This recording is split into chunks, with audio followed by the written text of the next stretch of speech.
Think about the best team you have ever been on. Not the most talented one, not the one with the biggest budget or the most impressive resumes.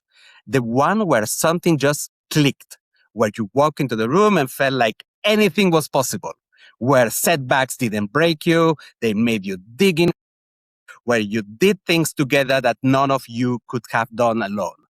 Now think about the other teams, the ones that look great on paper, the ones stacked with A players, backed by resources, blessed with every advantage, and somehow flat, underperforming, talented people pulling in different directions, protecting their own turf, waiting for someone else to go first. What's the difference? Most organizations will tell you it is strategy or leadership or talent density. Hire better people, build a stronger bench, invest in the individual, and yet the evidence says something else. And teams with comparable skills, higher shared belief, consistently outperform teams with more raw talent but less collective. Not sometimes, consistently. My guest today has spent decades studying why. André Martin is an organizational psychologist, leadership expert, and author of Collective Confidence, the winning formula behind the world's most unbeatable teams. He has worked with hundreds of teams, from Navy submarines to championship gymnastics programs to Silicon Valley. His research points to something most corporate cultures are completely ignoring. The teams that win aren't the ones with the most talent. They are the ones that believe they can figure it out together. Today, we are challenging the way most organizations build teams. We are asking what skills what builds it, and why the corporate obsession with individual star performance might be the very thing that is holding back your team. Andre, welcome to the Growth House. It's really a pleasure. It's wonderful to be here. Thanks for having me. And a great intro, by the way. That was fantastic. Listen, I got a lot of fun reading your book. That's why I came up with questions where I wanted really to understand how you found this type of information. It looked like quite amazing in the diversity of experiences in order to dig on what make exceptional teams. It was quite impressive. Let's just start with one question. And I remember clearly, your book starts with a ragtag kids soccer team in Branson, Missouri. Anyone in Europe will say, where is that? And then you are talking about McDonald's uniforms, no resources, no pedigree, and they're beating a powerhouse club from St. Louis. You have been chasing the answer to how did we do that ever since. After decades of research and working with hundreds of teams, what's the answer, Andre? The experience really, I was 11 years old and that experience has stuck with me. I mean, I think I look back now, I'm like, it's the very reason why I got into organizational psychology in the first place, because I'm just fascinated by teams. Every underdog story in the world, every team that has succeeded over time, despite the odds. And I think this concept of collective confidence, which is just the unwavering belief that together we have the capability to achieve greatness, really struck a chord with me. And I've been more so now than any time in my career, right? Because you're just seeing with all the chaos around us. Teams, a lot of them are playing small, right? They're playing safe. They're hesitating. And I was like, there's got to be some way to help them that isn't strategy, that isn't more, norms and ground rules and all the process stuff. Like there's something else behind these great teams. And so I just went out and started trying to find out. But tell me, you use the word together. And I have a tendency to believe that human beings, we are meant to be a little bit solo. We don't stand the competition, and naturally it comes to us and we want to be better than the other, and we want to be recognized because we are benchmarked towards the rest of the people. Isn't it like going against our human nature to say together? Well, I mean, here's what I would say is every great story, every great tale of heroics has someone that we're competing. I think the problem right now is that in many corporations, we compete with each other where we should be competing with other teams. And so is the thing that binds us stronger than the things that separate us? I think that's ultimately the question that we have to try to answer to keep ourselves together and really maximize the kind of collective potential we have. There is still many corporations who judge your performance based solely on what you do alone, instead of saying, how do you contribute to the rest of the team? That part, they put it alone. And we have it like anchored. It's something that has been already recorded in our brain. Like performance is about you, how much effort you're going to give, effort, consistency, but it's all about you. Isn't it like, isn't it taking, because I believe about the power of the team, but corporations don't let you because they're going to judge you only about you. Yeah. Well, I think, Ivan, here's what we're doing is I think we're in a really big inflection point in companies. In the past, you could get away with simply optimizing the individual performance of everybody and aggregate it to excellence, right? So all I had to do was get you to be really good at your job, get me to be really good at my job, and then we will inherently win. I think what we're finding today is that because of a few big trends, uncertainty, the speed of change, sense of isolation that we feel, we're way too separate, that we're not allowed to win by ourselves anymore. Right? The challenges we face now are cross-functional, right? I can't do my job without 10 other people. And so it's really the sort of place that we find our where this idea of collective excellence becomes so much more powerful and important than maybe it ever has. The beautiful stories that we hear about underdogs, teams that haven't been well known. I still remember, like in 92 or 94, I don't remember exactly, football. Yeah, You I'm a guys in fan. the US, in the US, you're going to have football. I Yep. remember that there was this team of Denmark that won the European Champ 92 or 94. I don't remember exactly that. I don't like the way Danish, nobody would have bet. They almost didn't qualify. And nevertheless, they did an excellent job and they won. Isn't it like they didn't have anything to lose that helped them win? Well, hey, I mean, I think I would argue that we often take those underdogs, whether it's Denmark or Croatia had a moment in one of the World Cups not too long ago. Iceland had that run that was beautiful. Greece won the, UEFA Cup. I think all those are great examples of, we always want to attribute that to two things. One is it's just like an exceptional story, like unbelievable, like confluence of events. And they just happen to be at the right place at the right time. Or we want to say, well, they started winning, and so they won more. And I think what my research has found is that neither of those two things are the reason why. The reason actually started way, way earlier. Actually, there was a set of coaches and a set of players that started building this belief that they could win. They reinforced that belief over time. And so when they had the opportunity, what you find by a lot of these stories is they're not surprised by the fact that they won. They actually believe they were always going to, but for all of us who are watching it for the first time, it sort of seems out of left field. But in every one of these stories, whether it was soccer teams or basketball teams or even corporate teams, they had built this strong belief early on that allowed them to sort of be at their best in the biggest moments. In your book, you make a distinction that I think most leaders miss: the difference between individual confidence and collective confidence. Why is that distinction so important, and why do organizations keep investing in one while ignoring the other? Yeah, I mean, I think there's actually three different types of confidence I became really intrigued by. Like the first one is just self-confidence. Do I believe in my own capability? Right. And that's what we've sort of inherently looked for to hire. We hire people for their confidence. We hire them for their narrative and their skill. We reinforce it in performance. Then there's collective confidence. It's this sort of collective belief that we as a team hold. When I look around the people I'm surrounded with, I'm like, we are going to kick butt because I know our capability. I've seen us and our potential, what we could do. And so I sort of hold this belief. In between those two things, there's a really interesting thing that came up in the book.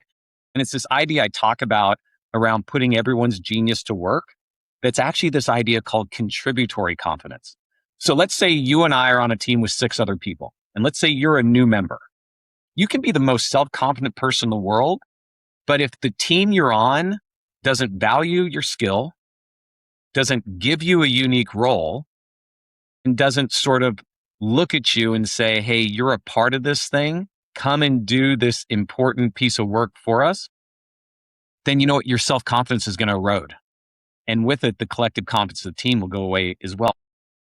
Not enough to have confident individuals. It's not enough to have a confident team. You actually have to make every member clear that they are seen, they are valued, and they're making a unique contribution to our organization. And I had some cool stories in the book about how that happened. I want to hear more about that, but you just made me think about something that has been floating in my mind for forever.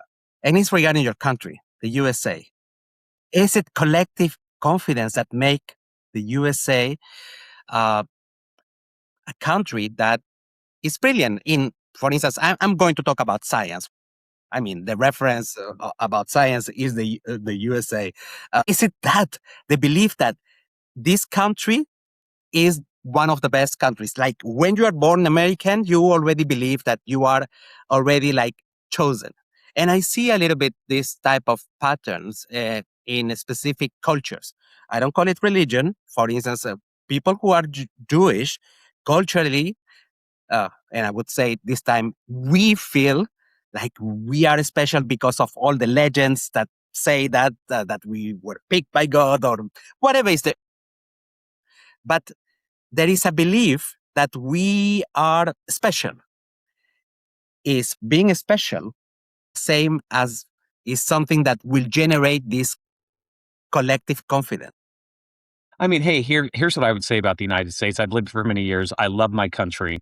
And I actually think it's a great example of being organized for individual self-confidence and individual success, right? Because when you look at the global stats, we're not actually the greatest country on earth, right? We're not No, the I most know. optimistic. We're not the happiest. We don't have the highest literacy rate. We have more gun deaths than almost anybody around. And so I look at the US, I'm like, actually, the US is a great example. Individuals who are given opportunity to sort of find and unleash their own potential. And in that, right, because all these individual researchers are able to go study. I think there's a lot of examples in Europe and in other parts of the world that have much more collective confidence, a much more collective sense of community. Iceland's a great example of that. You know, in many ways, Japan and you know, some of the islands off of Japan are really great examples of they actually build a greater sense of collective belief. And with it, those individual citizens are there for each other, right? They're in each other's lives. They're part. You just talked about the town that you live in and that you love this idea of being a part of something where people know you. I Yeah. worry in the US that we are, you know, really optimizing for ourselves much more than we are the collective. There is something quite uncomfortable. It's an uncomfortable implication on your research. Most organizations are obsessed with hiring like the A players and building this talent density. But your evidence suggests that a team of comparable skills, um, people with higher collective confidence, will outperform a team of stars who don't believe in each other, who are maybe even competing with each other because everybody's a star. And this competition is using energy, resources, mental resources.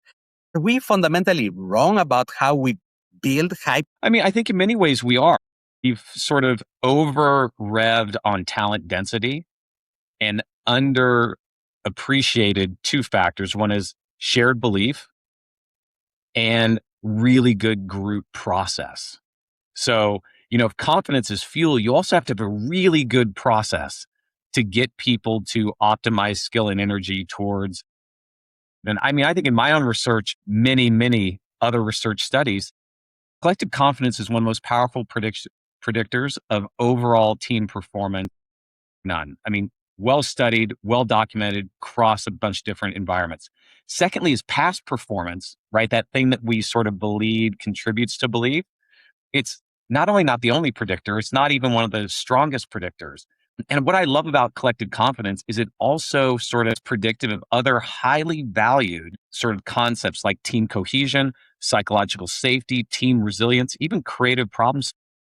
Last but not least, collective confidence is the performance link without really good group process, setting goals, being able to sort of have good conflict management, getting really clear about how we communicate, it can get eroded really fast. So when you take a sports team, it's an easy sort of analogy to use, right? You can take a group of people, they don't have to be the most talented, but if you don't have consistent approaches to practicing football, for instance, and you're not sort of training them the right way, it doesn't matter.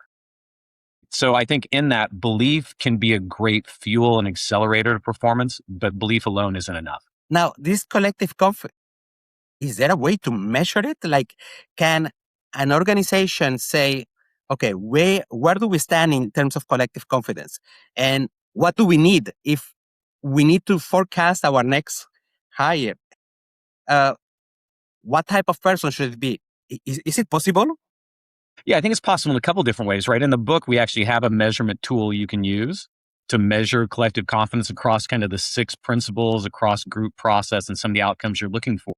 But even more than that, like one of the questions I always ask people when I think about rounding out a team or hiring new people in the team is it's not enough to look at the narrowed role. You're not actually hiring for a role.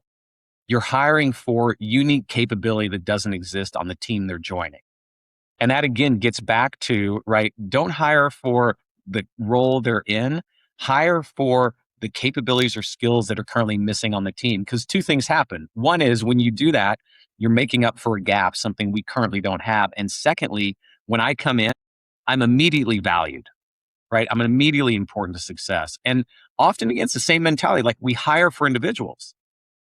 We should be hiring for what's missing on the team. And that's not always the case. No, it's rather the opposite. Oh, I remember. So there is an assessment for your technical skill. There is an assessment to probably see if you are a cultural match with the company. So that means more of the same instead of seeing what what is missing. It has lasted forever. We have very expensive consulting companies developing assessments that are complex.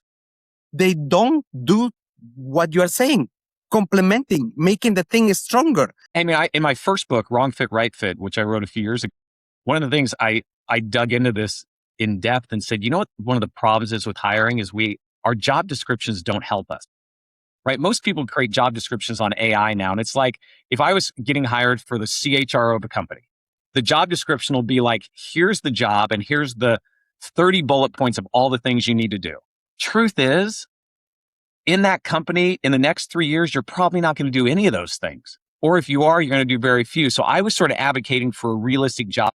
Imagine if hiring, we did it this way. The first thing we said in a job ad is, here's the way we work in this company, how we solve problems, kick off team meetings, develop people, give feedback, our relationship with time and our calendars. And we said, is this your brand of crazy? If so, take the next step. And then we say, hey, on our team that you're joining, here's the 3 capabilities we're missing. We need someone who's a stellar engineer. We need someone who's a great storyteller. We need somebody who knows strategy. Do you have one of those capabilities?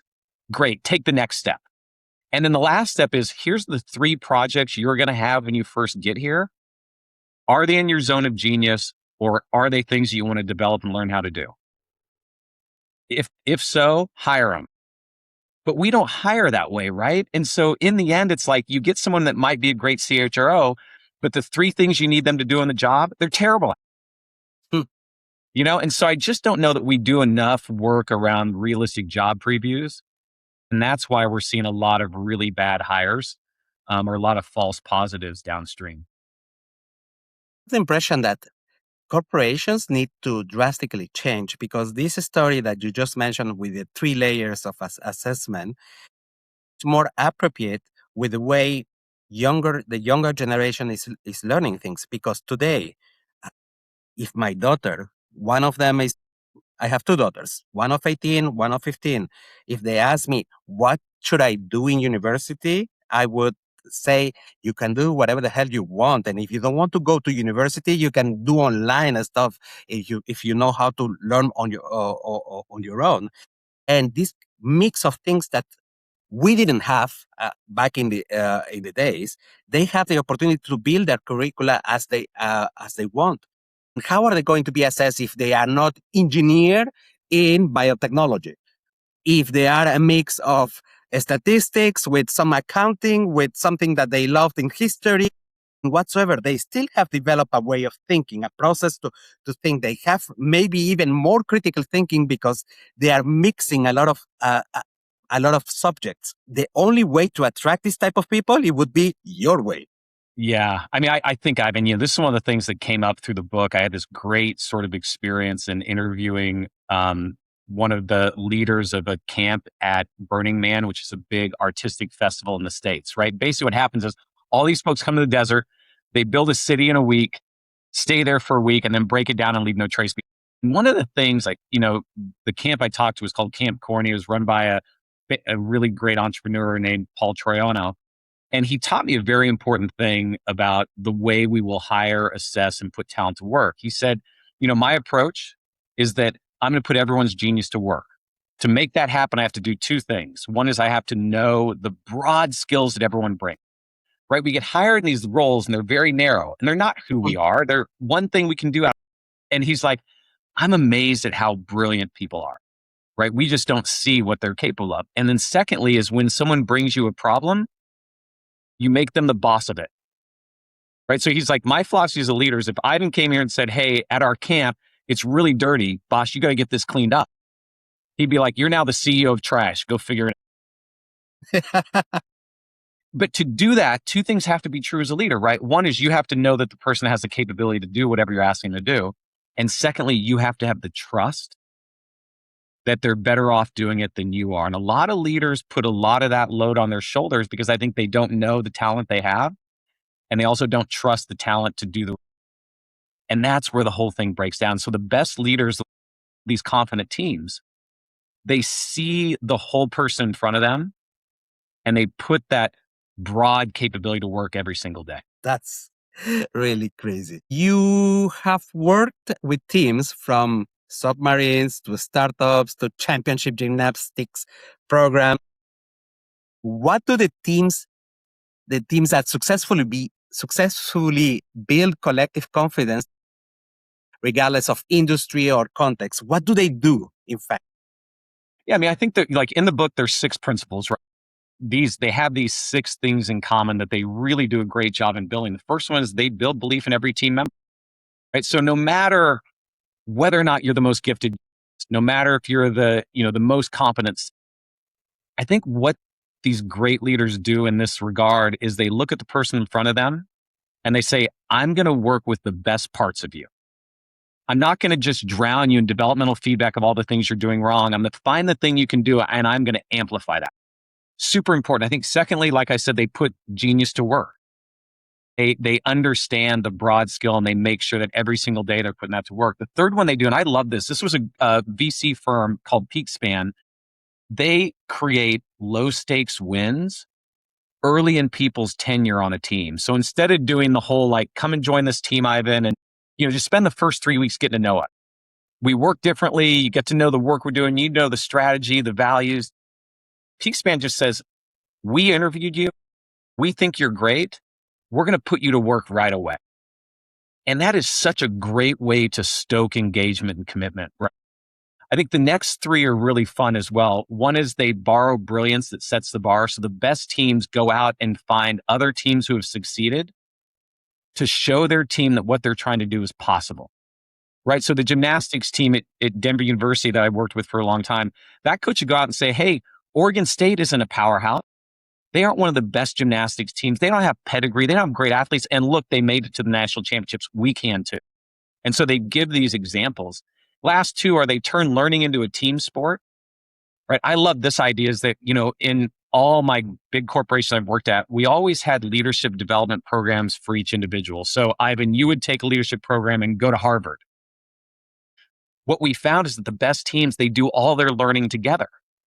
Because what that does is it creates this sort of external library So when I'm in a training program with you and we're learning together and you get lit up about a topic, actually what happens is I turn my brain off because I know you have it and I know where to go for it. And so we just make better use of each other's skills. And last not, I said this earlier, but make everybody the boss of something. It doesn't matter how small of a job you have in a company, you're the boss of something.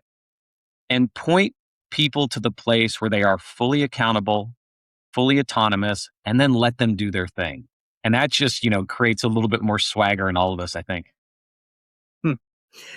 I could feel, I could sense somehow a little bit of human psychology in the six principles that you have described. One is a little bit the flow area where you need to have a little bit of mastery of your job, be the boss of your own. The the the theory behind what is the name of this Hungarian guy? Mihaly Csikszentmihalyi. Good job. That's a tough one. I love his stuff. Hardest name to say in the world, right? So good. I bet that neither you or I can write it correctly. Then there was the topic about learning and development. You're damn right. Learning and development, despite all of the research available today that makes it possible to understand how adults learn, we haven't changed much. Still, everybody wants this today's famous training with one facilitator, making jokes, being fun, but at the end, nobody's going to do shit about what they learn. And there is no way that the boss is going to ask, hey, what did you learn? Did you put it in practice? Everybody will forget, but it will be a good expenditure in a corporation. You are talking about the possibility of learning in a human way, learning together, compensating, having the possibility also. I didn't learn that. Can you explain me?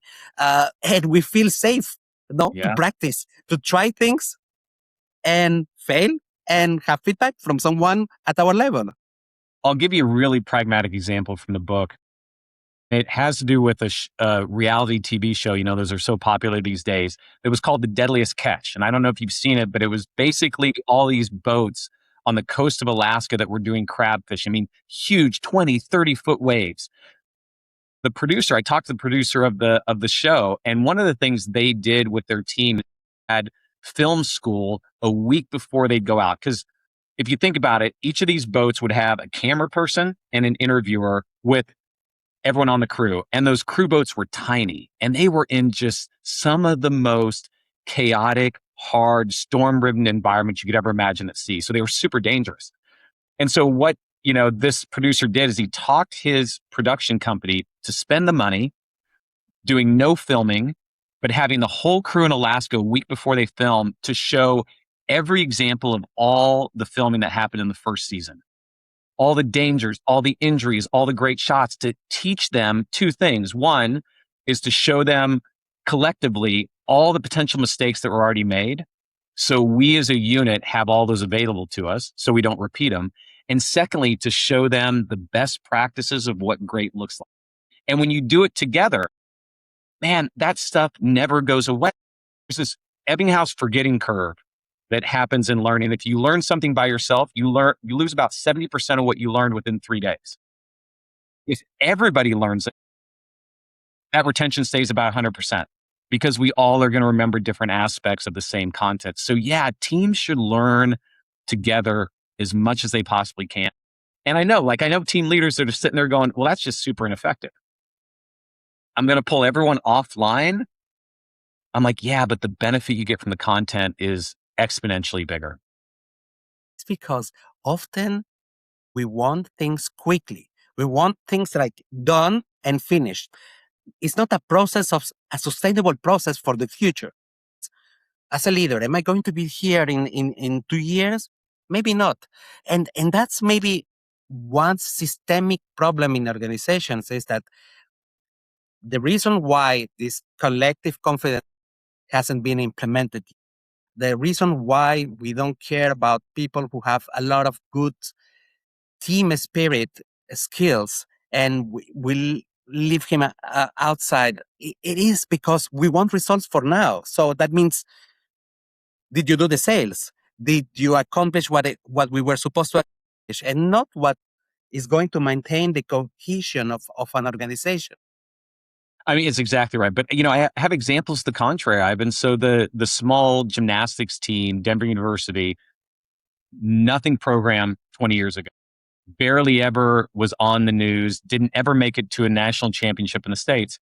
Melissa Kuchar-Reinhardt came there. We did a bunch of work with the team, got them to their first 2 regional or national championships.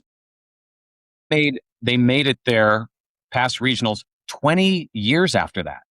New athletes, new coaches, new competitors, but that belief outlasts the individual people that are there. So if you want to leave something better than you found it, as a leader, don't leave results that are in the past.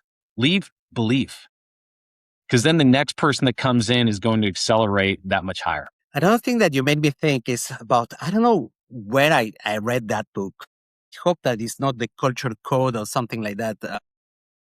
Was a story about the army. I don't know if it was Navy SEALs or whatever. It was an American story, I remember. Yeah. The fact that in the army, what made cohesion, very often the author was saying it is about the fact that I can count on you, like in my life, with my life, that we have this thing that we can count on each other, this reciprocity of trust, but it goes beyond just the trust that you know something. No, if something happens to me, you will hold me. And that this is something that creates a stronger cohesion. What's your take on that? So in the book, I actually talk about there's a fundamental aspect, predictor of performance that is trust. It's sort of really the foundation piece. One of the things I love about trust is every executive in the world wants to talk about it. Everyone feels that there's more distrust in the world. I mean, just look at the Edelman Trust Survey and you'll see that we don't trust institutions. We don't trust businesses. We don't trust each other. What's interesting is we don't do a very good job of defining trust. So there was a great book that's been out that sort of takes this on, and the formula for trust that the authors come up with is really practical. And it says, here's how you build trust. It's the amount of credibility you have, how much you actually, when you speak, you're speaking about something that you know something. How reliable are you? When you make a commitment, you follow through. And how much intimacy do you create? That is it safe to bring you the truth, or said another way, to bring you bad news?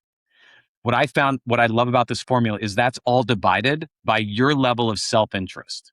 So you could be highly credible, highly reliable, create a safe environment, but if you're out for yourself, that is, you don't have any reciprocity, then it just cancels everything else out. And so I think in this age of distrust, we have to think about those 4 questions. Am I credible? That is, am I talking about something I actually am an authority on? A lot of people aren't. Secondly, is I'm reliable. When I make a commitment or a promise, do I follow through with it? Third is, do I create an environment where people are going to bring me bad news? That's the psychological safety that Amy Edmondson talks about. And the most important factor right now is, am I putting myself and my needs ahead of everybody else? And if I am, there's no chance you'll ever be trusted. I don't know if you are referring to Paul Zak for your formula, but because I remember another version of the formula where you have these elements, and in fact, what I wanted to highlight is that very often leaders that they don't understand that trust is not something intangible. It's not something like we have invented. It is a chemical, is reflected in a chemical that we have in our body. And despite of that, we are into different industries, different corporations, or even different cultures. You can find it. And it's what makes us human. So when we are in an element of trust, we have this oxytocin high in our blood, so we can detect it. It's not something intangible. It's not something that somebody told us in a holy book. It is real, and it's quite important. And there is certain actions that we can do in order to develop this trust. As you have mentioned 4 different elements, and it's part of what will make cohesion even stronger inside of an organization? I think also, I couldn't agree more. There's two myths that people hold about trust. One is that I can only trust people I know really well. And there's this great research by Arthur Aaron, who was done back in the 90s. And basically what he found is that we don't need long stints of proximity to build trust or depth of relationship. Actually, you can build as deep a relationship with a stranger in 2 hours as you can with your best friend. And it has to do with, in those 2 hours, you have to ask a certain type of question that gets progressively deeper over time. And you'll land in a place of real depth of relationship and trust in a very short amount of time. Every leader thinks I got to have my team together for a long time to build that trust. Just not true. Right. And I think the second thing that's been really interesting in this space of trust is that a lot of leaders fail to treat group process or structure as the first stage of trust. In this day of like chaos and overextended calendars, and we're moving really fast, we're losing good process.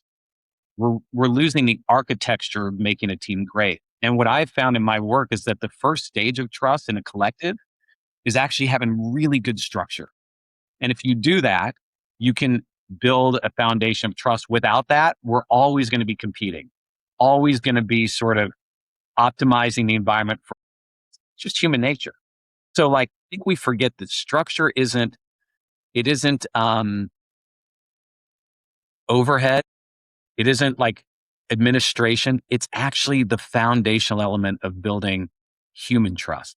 And so let's get better at group process and structure. And I think we'll find our way to a little bit more trust over time. You mentioned human nature. And it's weird because our human nature makes us be biased. And when we are biased, sometimes even if our leader, and I don't want to go into politics, not yet, if is somebody that usually you wouldn't trust, we trust him because we are already biased. We bought in before certain beliefs about in our society, in our subgroup, or whatsoever. My question goes into two parts. What kills collective confidence the fastest in in a corporation? And Yeah. secondly, how can you deal with these biases? There is always going to be a core groups, a cohort of group of people inside of an organization who will, despite our boss being an asshole, they will still trust him because he promised them that they will get the next promotion or whatsoever. I have seen it with my own eyes, these type of beliefs in my life incorporates. So how can what kills collective confidence, and how can we be more aware about our own biases if we are trusting the wrong? I mean, in the book, I talk about two types of confidence that are really detrimental to long-term success. The first one is hubris. Like there's a lot of leaders out there today that are over their skis in their promises, in their ambitions, what they want everyone in their company to do. And what hubris creates is it creates a lack of the best example of that from some of her studies. She studied nurses in hospitals. In this study, what she found was when you compared the best hospitals versus the worst, the best hospitals actually made more errors. And she was confounded. She's like, I didn't even understand that's possible. Right. So she went in and studied, and what she found was it wasn't that they made more errors. It's that those nurses in the best performing hospitals felt comfortable exposing problems that were happening in the hospital where everyone else wasn't doing that. And hubris gets you an environment where no one wants to tell you bad news. Right. The other one is invincibility. And this is the other thing that I find really intriguing about collective confidence.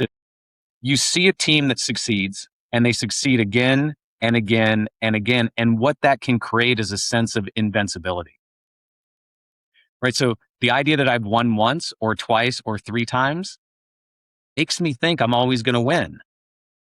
And the best teams sort of never let invincibility enter because they stay humble and hungry. And the way they do that is that they continue to give each other developmental feedback, assuming that they are nowhere near their highest level of potential. The teams that are invincible kind of get here and then they're like, oh my God, we're already winning. Why would we try to do anything better? And then everyone catches them. They get passed by and then they are all of a sudden behind the curve in second, third, fourth, or maybe last place. Andrea, I want to divert a little bit because I just had an idea. Okay. So let's imagine that by magic, you are the CHRO of a big company, famous in the world, like this one. It's free publicity. You want to change the way human resources have been doing things until now. You want to change the process, the way we manage people. What would be like your one or two things that you would say, this is where I'm going to spend my next 2 months or 3 months to change? I mean, it's an awesome question. For me, I always start with the top team in the company. Because in truth, if you think about culture, this big complex word that we throw around all the time, all culture is the average of our collective behaviors. That's all it is. It's an outcome. It's not something you actually work on. It's just an outcome.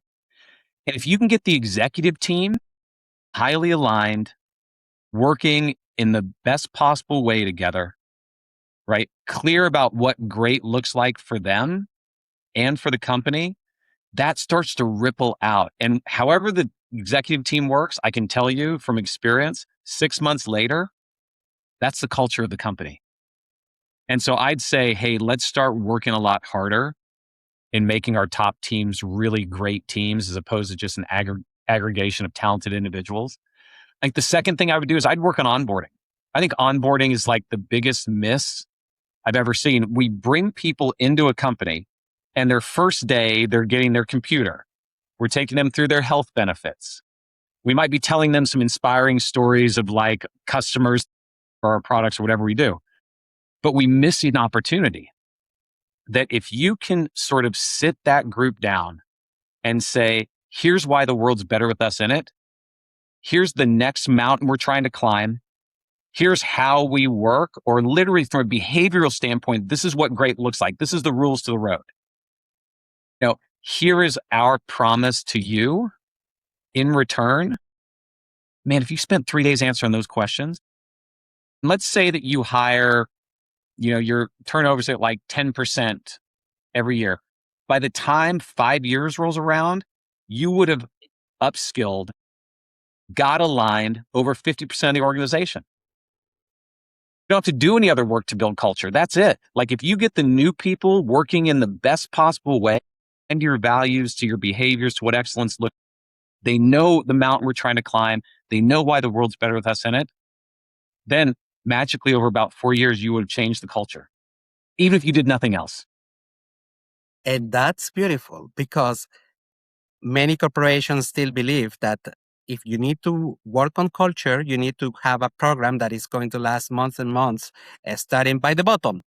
When it's the other way around, that it starts. We monkeys, we obey we mind behaviors from the top. So if these behaviors on the top are not in line with what we are learning in a full program to change culture, we will not change. So it will be a big waste of money resources. And here's the deal, Ivan, like in the end, like I couldn't agree more that this idea of, I believe most people come to work wanting to be great. I firmly believe that. In my gut, I know that's true. What we do as leaders in companies is we don't actually define what great looks like. Either there's a recipe for what great is by every single function, and that's just not helpful. Or we honestly don't know. We've never stopped to say, who's the highest performing person in our company? What do they do that makes them so exceptional? How much of that is just them? It's innate. And how much is teachable? First of all, and you take that small group, and if that's all you gave feedback around, right? Imagine if we stopped recognizing, hey, Ivan, you're great because you achieved this sales goal. And I actually said, hey, Ivan, you're great because every day you opened a team meeting with an inspiration dose that showed your team what was possible. That's repeatable. That tells me what great looks like. I think most people are in the organizations today going, I don't know how to be great. And so they aren't. I want to understand a little bit more about your book. For whom would you say, when you were writing your book, who did you have in mind? A human resources person, a leader person, someone who has already some knowledge about human psychology, somebody who doesn't have any knowledge? Who is it for, this collective confidence? I'd say there's two groups, right? The first one is I originally wrote it as a love letter to any team leader who has looked at their team and thought we could be and do so much more. Right? We've all had that experience. You look at this group, you're like, God, they are talented. They're smart. There's so much possibility here. And we just never achieve that. And we want to blame that on culture and structure, and we don't have the resources, and we're not getting, the materials we need. And it's just like, no, it's just really that we didn't build that collective sense deep enough to where the team would do itself. So that's one. I think secondly is anybody on a team. The great thing about collectives is whether we say it or not, leadership sits in everybody's hands. One of my favorite examples I use is like, hey, everyone wants to complain about having a bad manager. I'm like, I've never had a bad manager. And it's not because I had great ones. It's because I made them great. Because I knew exactly what I needed from my manager. Anytime that person did that thing, gave them feedback. I said, hey, boss, you kicked off the meeting this way. You recognized one of our other players for a job well done. You told us what great looks like. I just want to say thank you. And you know what? As soon as you say that, next meeting, they do it again. It's because leaders don't get any feedback in the world these days, right? They don't get any real feedback. The further you go up in the company, the less feedback you have. And so I always said, hey, I'm going to make my manager great by making sure I give them a compliment every time they do something I want them to do more of. And magically they do. And so I think that idea of we've got to sort of continue to show people what great looks, reinforce when they get there, and then give them the ability to do it on a bigger stage more often downstream. You are totally right. This book is really for everyone in order to learn what could be the ambition, the platonic ambition that we want to reach, and also for leaders. But that includes exactly everybody in a team. And I think that what I have spotted is that the way you write it is very accessible. I like the fact that you provide real, also like real stories that you have observed. It's not a theory. It's not an academical exercise, and very actionable. It's not like just follow the principles. No, follow the principles, and this is how you could potentially start making your first iteration and try it, test it, and validate if it is good or not. Love that. Well, I appreciate that. I mean, it was the attempt, right? I believe that this time that we live in requires all of us. The challenges are huge. The complexity is big. And the only way we all survive and thrive is if we all have a little bit more belief that we can. So I just wanted the book to be fun to read. I wanted the stories that I got to sort of interview and see and observe. I wanted them to hit the paper. And third, I'm like, it's not hard. Building belief isn't hard, but it does take diligence and intention. And so I just wanted to give people the tools that would allow them to do that. Andre, what is the best way to reach you out? I mean, I'm pretty sure that in my audience, there is going to be a lot of people asking themselves, so how do I activate it? I mean, on top of getting to know a little bit from the book as a starting point, can they reach you out and ask you questions? How do we do that? Best way is find me on LinkedIn. I'm active there. I have a newsletter that's called More Than the Sum that is sort of my way to every couple weeks share the latest theory, research stories on some of the world's best teams beyond what's in the book. And third, you can buy the book on Amazon, Barnes & Noble. It'll be available cross format over in Europe here pretty shortly once it releases. So pick up the book and find me there. But yeah, I mean, LinkedIn's probably the best place to find me. And I'm happy to geek out on this topic anytime anyone has any need to do so. Thank you, Andre. It has been lovely to learn from you. It has been quite amazing that it is rare that I feel like the theories that you have put in practice, the things that you talk about in the book, touching me personally because I do believe in what you do. Thank you very much, Andre. It means a lot. Thank you for taking the time. It's been a blast.